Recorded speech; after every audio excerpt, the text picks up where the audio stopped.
Бірінші ереже. Терең жұмысты кәсіби өміріңізге біріктіру үшін өзіңізге қолайлы жолды таңдауға болады, дейді Ньюпорт. Терең жұмысты жоспарлай отырып, сіз ол философия деп атайтын келесі тәсілдердің бірін таңдай аласыз. Терең жұмысты жоспарлаудың монастырлық философиясы бұл тәсіл таяз деп есептелуі мүмкін нәрселерден құтылу немесе оларды күрт азайту. Мысалы, фантаст жазушы Нил Стивенсон өзінің веб-сайтында электрондық пошта мекен-жайын көрсетпейді. Ол осылайша өзін алаңдатқысы келмейтінін түсіндіреді. Ол көптеген электрондық хаттарға жауап беру оның кітаптарының сапасының төмендеуіне және оның жұмысының әлде қайда баяу қарқынына әкелуі мүмкін екенін түсінеді.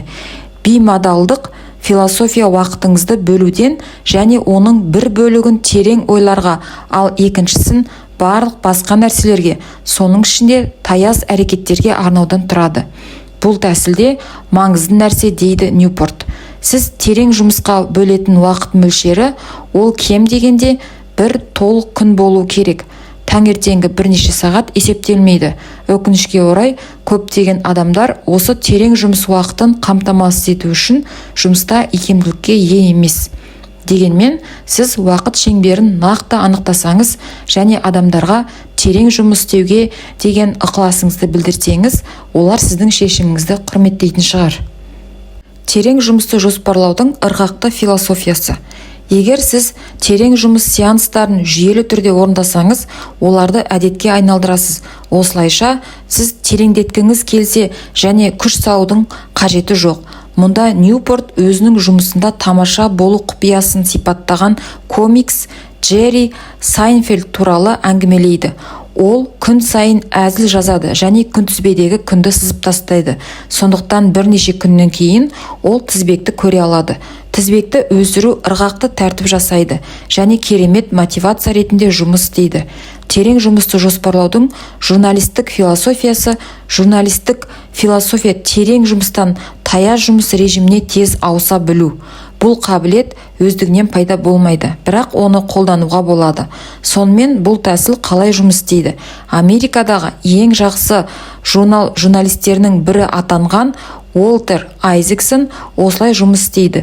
Ол отбасымен бірге рахаттанып, 20 минуттай жоғары көтеріліп, одан кейін қайтып оралады. Ол бос емес кез келген уақытта терең жұмыс режиміне ауыса алады. Осылайша ол мақалаларын былай қойғанда 900 беттік кітап жазды. Сіз өзіңіздің нақты жағдайыңызға сәйкес келетін философияны таңдауда абай болуыңыз керек. Өйткені бұл жерде сәйкес келмеу сіздің терең жұмыс әдеттеріңізді нығайтуға мүмкіндік бермей тұрып, оның жолын кесуі мүмкін. Сондықтан сізге мағынасы бар тәсілді табуға уақыт бөлген жөн. Екінші ереже, жалқаулықты қабылдаңыз.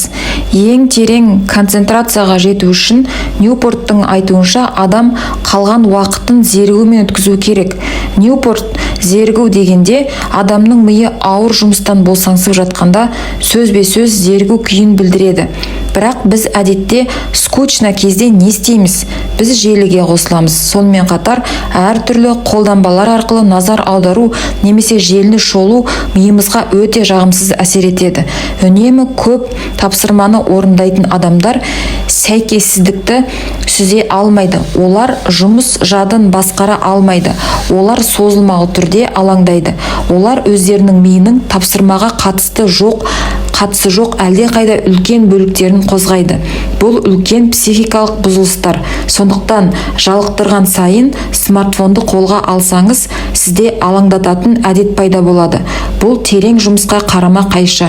Мұнымен күресу үшін Ньюпорт келесі стратегияларды ұсынады. Мазасыздықтан үзіліс жасамаңыз. Оның орнына фокустан үзіліс жасаңыз. Интернет сенбілік деп аталатын танымал әдіс бар.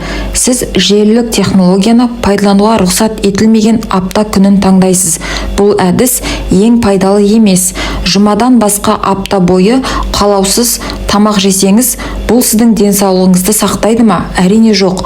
Оның орнына Ньюпорт қарама-қарсы тәсілді ұсынады.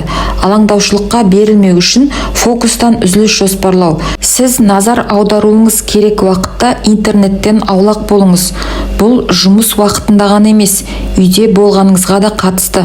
Осылайша сіз миыңызды алаңдататын ынталандыруға қарсы тұруға үйрете аласыз. Өнімді медитация жасаңыз. Біздің бәрімізде ақыл оймен емес, физикалық түрде жұмыс істейтін уақыт кезеңдері болады. Мысалы, жұмысқа жаяу бара жатқанда, немесе көлікпен келе жатқанда. Ньюпорт айтқандай, біз бұл уақытты нәтижелі медитация үшін пайдалана аламыз. Қазіргі уақытта ең өзекті мәселе туралы ойлау. Бұл босқа кететін уақытты нақты пайдалануға мүмкіндік береді. Үшінші ереже: әлеуметтік желіден бас тартыңыз. 2003 жылы Ньюпорт мақала жазды. Онда ол неге ешқашан Фейсбукқа қосылмағанын түсіндірді. Мақала ешқашан айыптауға арналмағанымен, ол белсенді пайдаланушы болу таңдауын қорғауға тырысқан оқырмандардан қызықты пікірлер алды. Мысалы, бір адам Facebook ойын-сауық көзі екенін айтты. Бірақ ол оған қосылмай тұрып, ойын-сауықтың жетіспеушілігінен зардап шекті ме? Аталған пікірлерді талдай отырып, Ньюпорт адамдардың аталған артықшылығы шамалы және кездейсоқ деген қорытындыға келді. Бұл ойлау тәсілін сипаттау үшін ол желі құралына кез келген тиімді тәсіл терминін қолданады. Адамдар құралдың кез келген пайдасын таба алатын болса, оны пайдалануды ақтайды. Бұған қарама-қарсы кәсіби және жеке өміріңізге оң әсер ететін факторларды анықтайтын құралды таңдауға шеберлік тәсілі бар. Бұл шеберлік тәсілі дейді Ньюпорт. Бұл өте маңызды. Сондықтан ол кез келген пайда табу тәсілінен бас тартып, шеберлік әдісін қабылдаудың 3 стратегиясын ұсынады. Интернеттегі әдеттеріңізге өмірлік аз заңын қолданыңыз. Сіз қолданатын интернет құралы мақсаттарыңызға жету үшін орындауыңыз керек ең қажетті әрекеттерді қолдайтынын талдап көріңіз. Ньюпорт келесі стратегияны қолданып көруді ұсынады. Сіз 30 күн бойы пайдаланатын әлеуметтік медиа қызметтерін Twitter, Facebook, Instagram, TikTok тағы басқа доғарыңыз. 30 күн өткен соң өзіңізден сұраңыз. Осы 30 күн жақсы болды ма? Менің жоғалғанымды біреу байқады ма? Егер 30 күн сізге жақсы болса және сіздің жоғалғаныңызды ешкім байқамаса, қызметті пайдалануды толығымен тоқтатыңыз. Интернетті көңіл көтеру үшін пайдаланбаңыз. Ньюпорт бос уақытымызды мақсатты түрде пайдалана алатынымызды және пайдалануымыз керек екенін айтады. Төртінші ереже: терең жұмыс шаршатады, ал сіздің танымдық қабілетіңіз шексіз емес. Өкінішке орай, терең жұмыстың құндылығы таяз жұмыстың құнынан асып түсетініне қарамастан, сіз барлық уақытыңызды тек оған арнай алмайсыз. Кез келген адам үшін күніне 1 сағат терең жұмыс жеткілікті. Терең еңбекпен тұрақты айналысатын адам үшін оны 4 сағатқа дейін ұзартуға болады.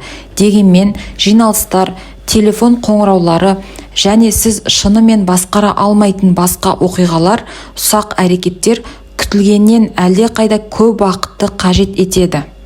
Ньюпорт айтқандай, бұл уақыт ағындары өте қауіпті. Сондықтан ол мүлдем айналып өтуге болмайтын таяз жұмысқа кейбір стратегияларды ұсынады. Күніңіздің әр минутын жоспарлаңыз. Жоспарлау бұл зейінді сақтауға көмектесетін өте пайдалы әдет. Әр жұмыс күнінің басында жұмыс күніңізді блоктарға бөліңіз. Содан кейін оларға әрекеттерді тағайындаңыз. Әрине, кейбір істер жоспарлағандай болмауы мүмкін.